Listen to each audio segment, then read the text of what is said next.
વંદે માતરમ, ઇન્કલાબ જિંદાબાદ. મારું નામ વિષ્ણુભાઈ મુળજીભાઈ ભીલ. હું ગઢોલા ગામનો નાગરિક છું અને આરટીઆઈ એક્ટિવિસ્ટ પણ છું.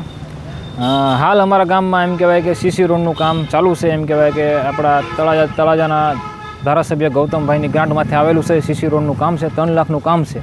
હવે એ જે કામ છે એસ્ટિમેટ વિરુદ્ધ થઈ રહ્યું છે. ટૂંક સમય પહેલાં એમ કહેવાય કે તળાજાના પુલ ઉપર એમ કહેવાય કે આપણા લોકલાડીલા ગૌતમભાઈ ચૌહાણ એમ કહેવાય કે વિડીયોના માધ્યમથી, ન્યૂઝના માધ્યમથી એવું જાણ કરેલી કે કોઈ પણ વિકાસના કામ થતો હોય એના ગેરરીતિ થતી હોય તો જવાબદાર અધિકારીઓને ટકોર કરવી, તેમજ જવાબદાર લોકોને પણ ટકોર કરવી. એટલે એ જાગૃત નાગરિકોને ફરજ છે એવું એને કીધેલું હતું. એ બાબતમાં અમે એમ કહેવાય કે આજે એમ કહેવાય કે ગૌતમભાઈ જે શબ્દ કીધેલા એ પ્રમાણે અમે ગામના જાગૃત નાગરિક કરીએ કે જે ગામમાં જે ભ્રષ્ટાચાર થઈ રહેલો છે એ બાબતમાં અમે એમ કહેવાય કે તાલુકા વિકાસ અધિકારીમાં એમ આજે લેખિત તેમજ મૌખિક રજૂઆત કરી છે કે અમારા ગામમાં જે સીસીનું કામ થઈ રહ્યું છે વર્ક ઓર્ડર વિરુદ્ધ થઈ રહ્યું છે. એમાં એમ કહેવાય કે મેટલ જે પાથરણ હોય છે એમાં 5 ઇંચ મેટલ પાથરણ હોય પરંતુ 2 ઇંચ મેટલ પાથરવામાં આવી રહી છે.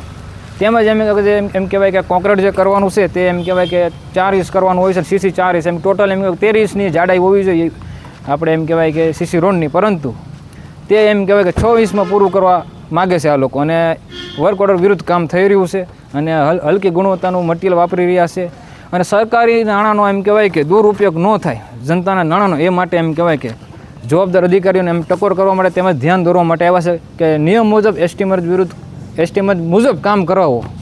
અને આ એમ કહેવાય ઉપસરપંચના પ્રતિનિધિ છે તેમજ ગામના સભ્યના પ્રતિનિધિ છે એ પણ હારે આવેલા છે. અને આજે એમ કહેવાય તાલુકા વિકાસ અધિકારીને એમ કહેવાય લેખિત તેમજ મૌખિક અમે રજૂઆત કરી છે કે જવાબદાર અધિકારીઓ દ્વારા સ્થળની તપાસ કરવામાં આવે, નિરીક્ષણ કરવામાં આવે, મટીરિયલ જે પ્રમાણે વર્ક ઓર્ડર પ્રમાણે છે તે રીતનું કરવામાં આવે.